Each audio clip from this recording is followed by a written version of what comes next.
Welcome back to True Crime Lounge Podcast.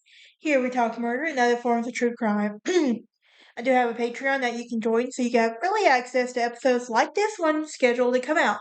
So I have a merch shop for all your true crime gear.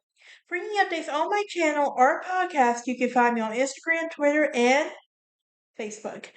With that being said, why don't we dive into today's episode, shall we? If you notice, we are in my living room, in my apartment complex. Happy Memorial Day to everyone.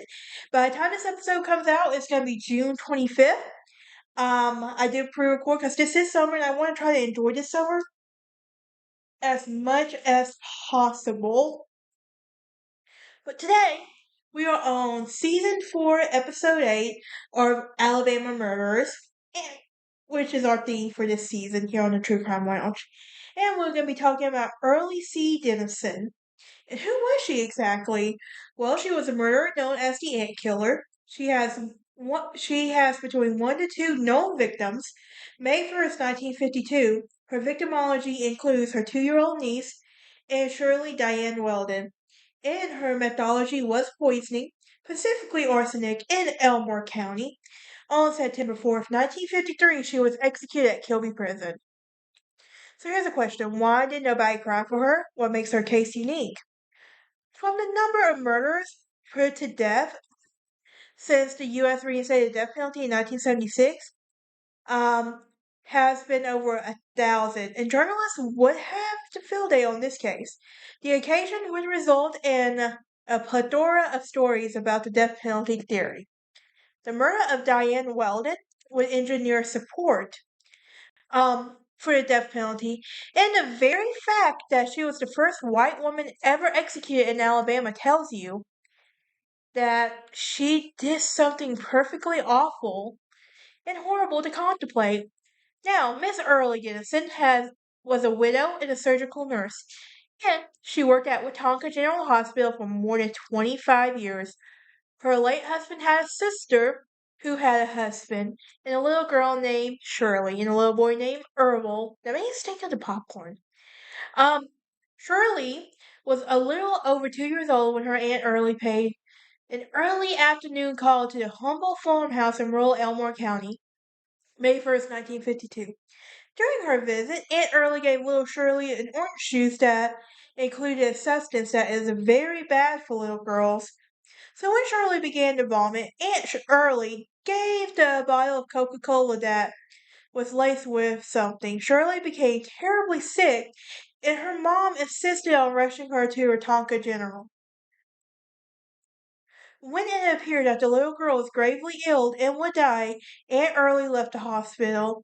They drove 12 miles down the road to the home of an insurance agent. There, she paid the premium for a life insurance policy she had taken out her niece with. I just took you out. I don't want to hear it. I'm dog sitting my roommate's dog. Yeah, and I just took her out. Now she's, yeah, we know how this goes. Anybody who has pets understands this. But anyway, this policy was about to last, and Aunt Earle, you see, had insured little Shirley for $6,500. In 1952, she had enough money to buy 3 new cars. A few hours after the policy on her life was renewed, Shirley Weldon died. An autopsy revealed the presence of arsenic was found in a cup in a Coca-Cola bottle of which the little girl drank. And arsenic was also found on the dresses worn by the little girl's mom and aunt, where Shirley had vomited. Oh, excuse me. Now, the existence of the insurance policies was discovered in a matter of days. Earle Dennison had taken an overdose of sleeping pills and was unconscious when arrested. Her life was salvaged at the hospital, and thereafter she confessed on several occasions in writing to having murdered her niece. She was found guilty of murder and sentenced to death. The Alabama Supreme Court unanimously affirmed the decision, and she was executed by the electric chair September 4th, 1953. Now, her last words were, "Please forgive me for everything I did. I forgive everybody." From that day, The day of the Earle Dennison murder, Shirley, today of her execution, 1 year, 4 months, and 3 days elapsed. Justice was swift for confessed child murders in 1953, much more swift than it is today. And if every case was more clear as the Dennison case, and as awful to contemplate, one has to wonder whether the public support for the death penalty will even be stronger. Now, what exactly? Well, on May 1st, 1952, 2-year-old Shirley Diane Weldon was greeted by her Aunt Earle Dennison with a big hug, climbed into her lap to enjoy orange soda that Earle gave her. Shortly after, Earle began to vomit very ill and vomiting on her mom and complaining of severe stomachache. Early in the Early, an operating room nurse was for 25 years, gave Shirley a nut of soda to settle her stomach. The toddler was unable to keep her drink, was stricken and about throwing up. And after about 5 hours afflicted with severe convulsions and obvious pain, Shirley Diane died at the Wetumpka Hospital. Her mom, Cora Bell Weldon, had delayed taking her daughter to the doctor because she trusted the advice of the nurse, who said Shirley was simply suffering from an upset stomach. Taking Shirley to a physician earlier would not have saved the girl's life, pathologist said. Shirley's death was almost identical in repeat of an earlier tragedy for the Weldon family. On the day Shirley was born, her older sister Polly Ann was being watched by Earle when she became profoundly ill and with stomach pains, vomiting after being given a celebratory ice cream cone by her aunt.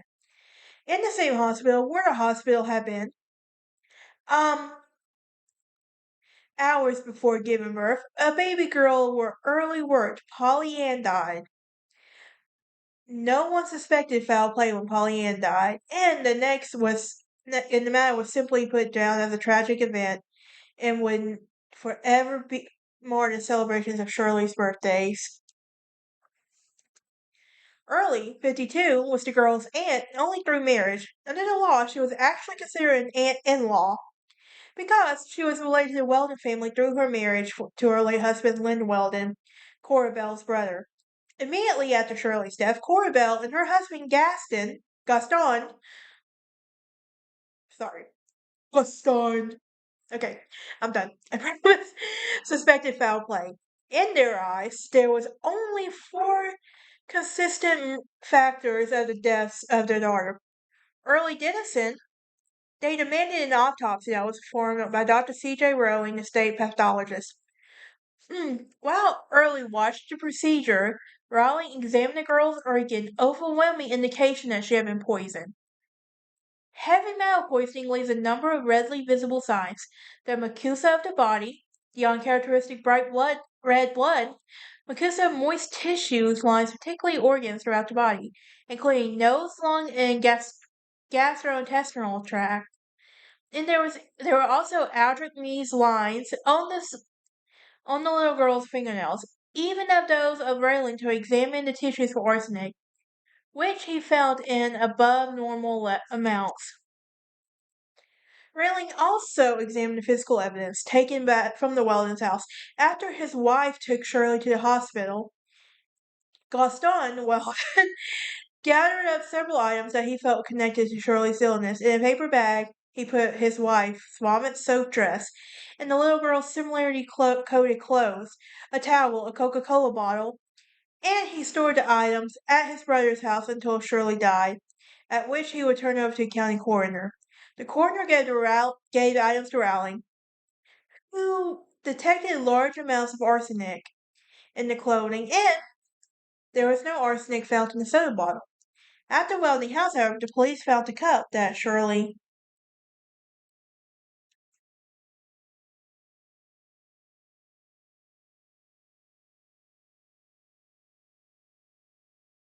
so that was my friend Gabby suggesting a phone podcast. Anyway, and drank the orange soda that was found and have trace amounts of arsenic. Two witnesses would later say that Early would take the Coke bottle cup into the kitchen, though no one saw her. Cora Bell examined and recalled Early had brought the Coke from outside the house and gently shaken it just prior to giving it to Shirley. Police learned that Shirley was being treated by doctors, and Early left the hospital and stopped off at the insurance agency.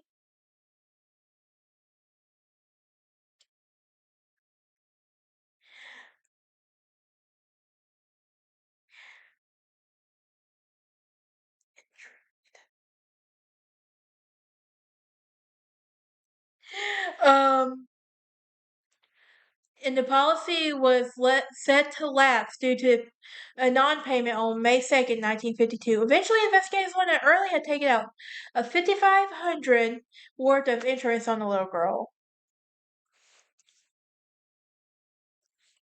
On May 8th, Earle Dennison was arrested for the murder of Shirley Walden. When the sheriffs arrived to take her into custody, he found Earle in bed. He gave her a few minutes to dress, only to find that while he waited, Earle took an overdose of barbiturates and a suicide attempt, and she was taken to the hospital to have her stomach pumped. There, in the presence of a prison superintendent, Edwina Mitchell, Rowling, and Sheriff Lester Hawley, Earle confessed in writing to the murder. During the 4-hour questioning, Earle was as cool as anyone could be, Hawley told the press.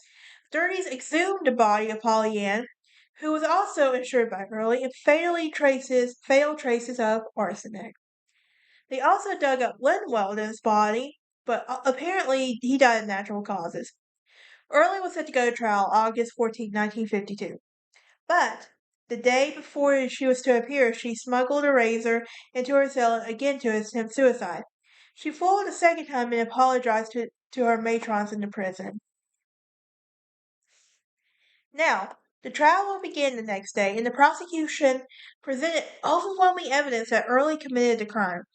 She countered by admitting that she had access to arsenic, but she said that she was using it for a bug killer.